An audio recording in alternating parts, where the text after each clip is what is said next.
Hi, it is Monday morning. I took a week off because of the holiday, but I want to finish up the Radical Acceptance book. So I'm going to keep chugging along even during the holiday season. This week we were on chapter 9 of Radical Acceptance by Tara Brach, and this chapter was entitled Widening the Circles of Compassion.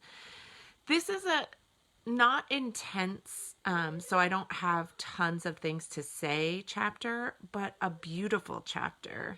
So especially in the light of the last 2 years with pandemic and crazy political stuff going on, I think this is kind of a beautiful chapter. And it's also beautiful to read during this season, where we're opening our hearts to peace and love and connection with others. Hi, dogs.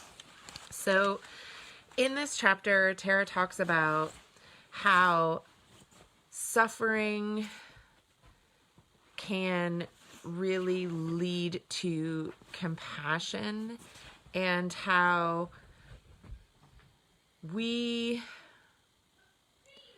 oftentimes what happens is that we have to focus on others to have a spiritual awakening and not just on ourselves.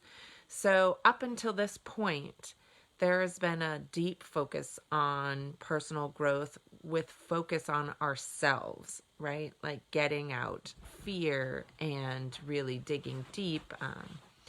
And in this chapter, she really goes on to say that we can't just focus on ourselves to get enlightenment. We have to go beyond. So she warns that by focusing only on yourselves, what you actually end up doing is alienating everyone else into this kind of mindset where you lump people as, quote, others, right? Once you do that, you can easily judge and categorize people based on anything, right? Color of skin, religious preference, gender, sexual orientation, anything that's different from you. It's really easy, even if it's just mean people or conservative people or whatever it is. And when we do that in our mind, there's actually a process that makes it really easy to kind of disconnect. And then we kind of don't even look at the whole person. We put them into a group, and then we put assumptions, and then we don't even really get the chance to kind of give them the benefit of the doubt or look at them as a holistic person. I'm plugging in my phone just so that I don't lose connection while I do the rest of this. Okay. And I have talked about this before. There was another book that I read that actually talked about how, I think it was religions in the past have done this and why you do it. It can actually strengthen your connection within a group if you all do something that's all the same, whether it's you hold similar beliefs or eat the same things. And it makes it really hard to go outside the group because your mind likes to keep with what it knows and have that kind of familiar feeling. So here, when Tara talks about spiritual enlightenment, it's really important that you recognize that your brain will do that and then go beyond.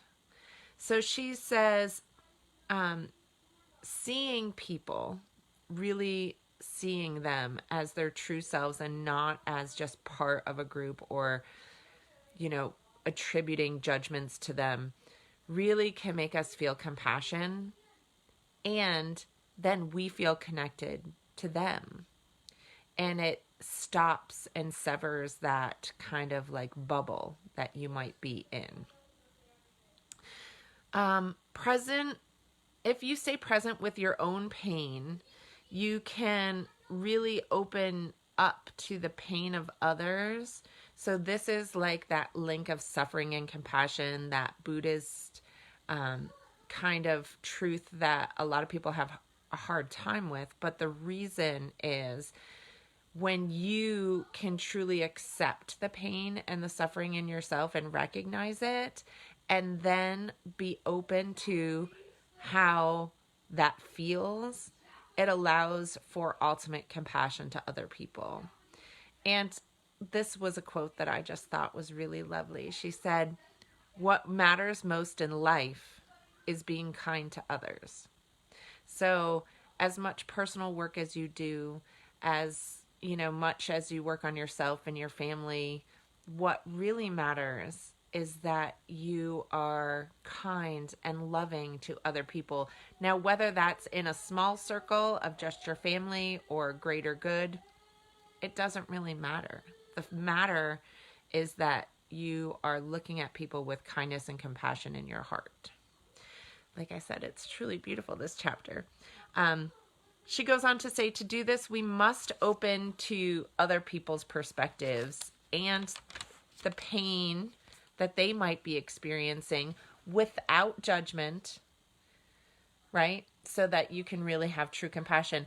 And this really mirrors what, if your client, parent client, coaching client, we talk about this a lot, that you really need to see the other person in their own mind and look beyond whatever it is that you were judging, behaviors, outbursts, whatever it might be, and change the perspective to really see the whole person, where they're coming from. And that's where true compassion lies. So I feel like it's a beautiful chapter. If you read nothing else in this book, this is a one that I felt was not like super heavy, like you can definitely pick up. She does go on to talk, in Buddhism, even everything around us is part of us.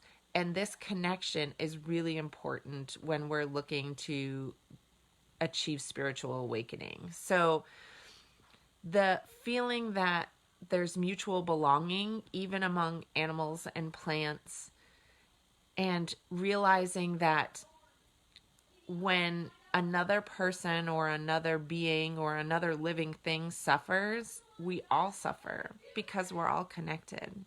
So whether that's ripping down the rainforest or not protecting and being, I guess, kind to the environment or animals that are out there, or whether it's your neighbors that we're not being kind to, when they're suffering, it does affect us because we're part of the we. We're not individuals that can just live forever by ourselves. And actually, our greatest strength and most beautiful part of us is the fact that we're all connected. So she goes on to say, what really matters, hi Katie, is that we care each time that something is done, and that we care. We're aware, we have care. And she does make a point at the end of this chapter to talk about how kindness is spread.